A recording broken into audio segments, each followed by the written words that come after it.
I am a valuable Indigenous woman. We're the original people of this continent and this country are forgotten about. We've been through a lot. We just have to educate people. We need a change for the better, and that all starts with individuals. I'm starting to really see the impact that my music has on the community. Revolution's coming. Revolution started. And here we are, trying to start a revolution in that. Too hot, too hot, too hot to touch for you. Too much, too much, too much to hold. Truth be told, you're the winner. Never stand down, stay bold. Too hot, too hot, too hot to touch for you. Too much, too much, too much to hold. Let's ride with it. Truth be told, you're the winner.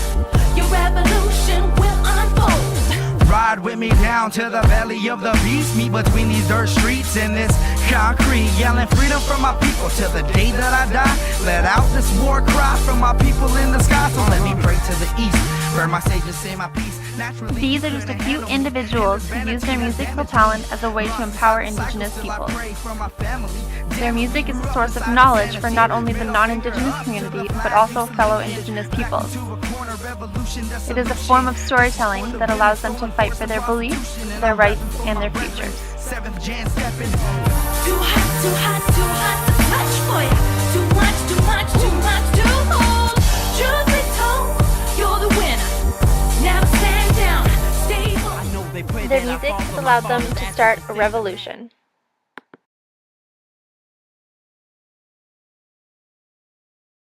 You've asked for my comment, I simply... Buffy Sainte-Marie released her third album in 1966, which was her first and only to reach the Billboard Top 100. Of thy people, you're dying. One simple thing I'm trying to do for the Indians as a composer is to inform the white community and explain the way things really were. This song discusses a variety of topics, one being residential schools and how the students were taught an inaccurate demonstration of history. You force us to send our toddlers away to your schools where they're taught to despise their traditions, forbid them their languages, then further say that American history really began when Columbus set sail out of Europe, and stress that the nation of leeches that's conquered this land are the biggest and bravest and boldest and best. I get kind of upset when I realize that little Indian kids are reading the same kind of history books that your kids read. She also discusses how the Europeans took advantage of Indigenous peoples, and as a result, there is a lack of trust between them. Now here you come, bill of sale in your hand, and surprise in your eyes that we're lacking in thanks for the blessings of civilization you've brought us, the lessons you've taught us, the ruin you brought us. Oh, see what our trust in America's bought us. But most of all, she argues that this mistreatment was unnecessary.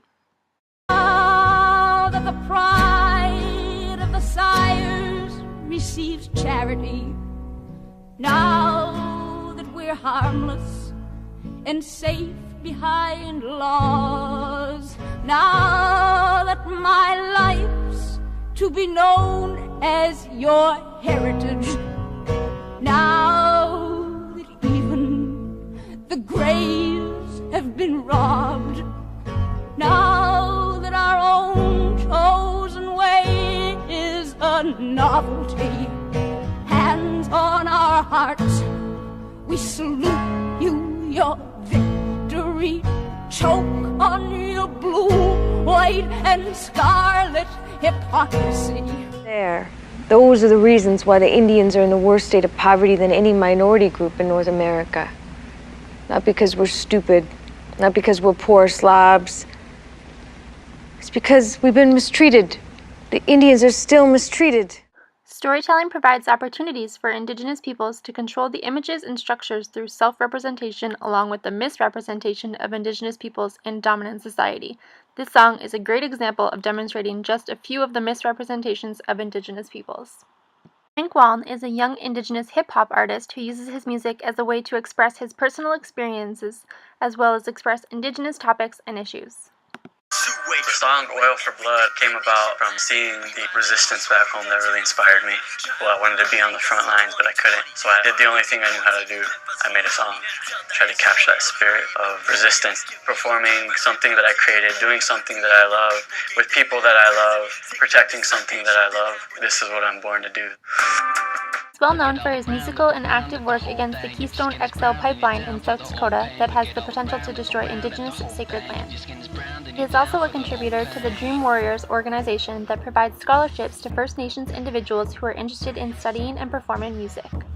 His song Aboriginal is a great demonstration of musical activism as he is bringing light and power to his cultural identity. No one understands me like my people. These white kids don't know my struggles. I ain't equal in their eyes. Their intolerance brings me troubles. I'm not the noble savage doing damage to the perception of who I am. Self-destruct when I self-construct my own plan of my identity from their affinity to rape the culture. They rape the land, shaming in the end just to save the man. But this Indian never dies. His first album is a personal story of how he's trying to heal from this historical trauma and the result of colonization. This album is him going through that and recognizing where those disconnections, traumas, and old pains come from and how they manifest in issues we face as Native peoples today. Wab Kinew is a politician, musician, broadcaster, and CBC radio and television host. It is a misunderstanding. My people aren't understood well by the rest of Canada, and it's not because Canadians are bad people. Canadians are good people. Canadians have open hearts and open minds. It's just a question of the information not getting through. So I'm trying to do it in a way that's compelling. I'm trying to do it in a way that's interesting, in a way that doesn't make anybody feel guilty, and allows us all to sit together and work through some difficult issues. What do you think?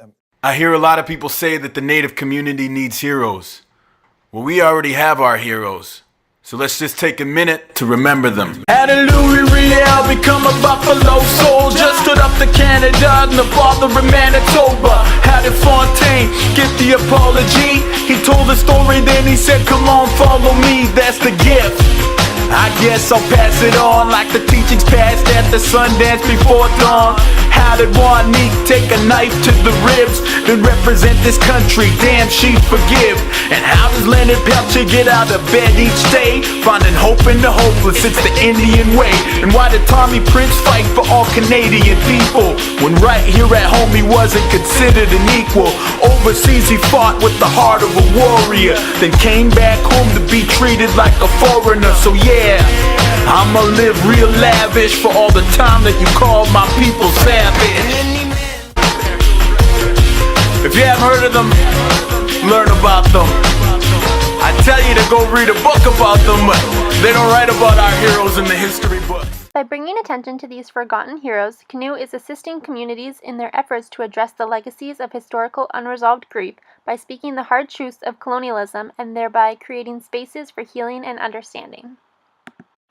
Last, we look at A Tribe Called Red that has been inspiring not only its listeners but also other Indigenous artists. I love Tribe Called Red.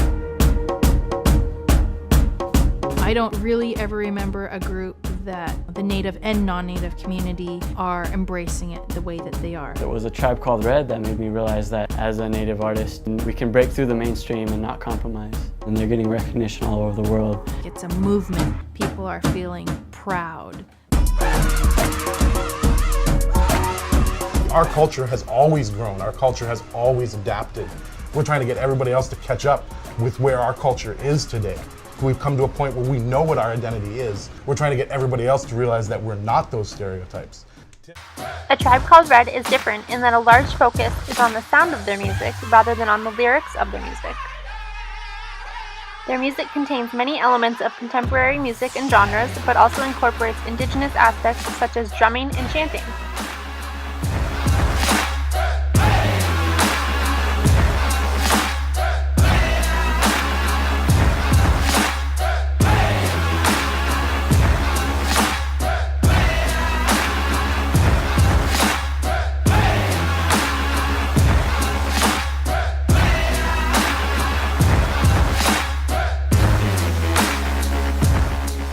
In most of their shows, they have Indigenous peoples wearing traditional clothing and doing traditional dances on stage to further emphasize their culture. We are the tribe that they cannot see. We live on an industrial reservation. We are the Halusa Nation. We have been called the Indians. We have been called Native American. We have been called hostile. We have been called pagan. We have been called militant. We have been called many names. We are the Halusa Nation. We are the human beings. The callers of names cannot see us, but we can see them. Music is so powerful because it evokes individual and shared memories of specific times and places, thoughts of someone who shares the love of that song, or activities that accompany specific acts of listening. If we don't reach these kids, we lose our language, we lose our identity, we lose our way of life. And once I decided to embrace my gift and turn back to our ceremonies and culture, it saved me. We have to know that we're worthy and we have a place here, and we just need to reach out and connect with one another. As Indigenous peoples all over the world, we've been dehumanized so much, and this music is a powerful tool to express our humanity.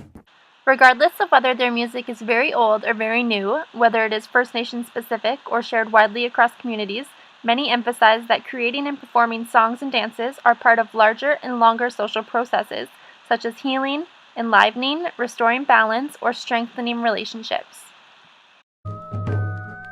First Nations are always being pushed aside. We've been screwed out of a lot of things. We've never been in control of our own image. It's always been how we're perceived through the lens of the colonizer. One time where we're starting to take control of our own image. A huge part of tribe is representing ourselves. We're trying to change the way that we're represented. We're trying to change the way that we're seen. We're teachers, we're lawyers, we're students. It's about not the things that separate us, it's about the things that connect us. It's about the things that we have in common. And those are the things that are going to save us. When you hear with your own heart, with your own spirit, hear with your own voice and ears, it validates and makes it real, what you have gone through, and gives an avenue to begin to heal because you are no longer keeping it inside of yourself, to yourself, and suffering alone.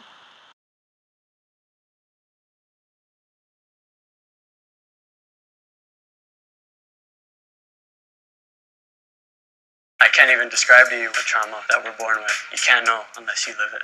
It took me stepping out of that and finding my own voice and my own power through my music to realize that my story means something. I definitely think there's a connection between traditional storytelling and hip-hop. My people have been storytellers for thousands of years, and this is just a new way for us to tell our story. Too hot, too hot.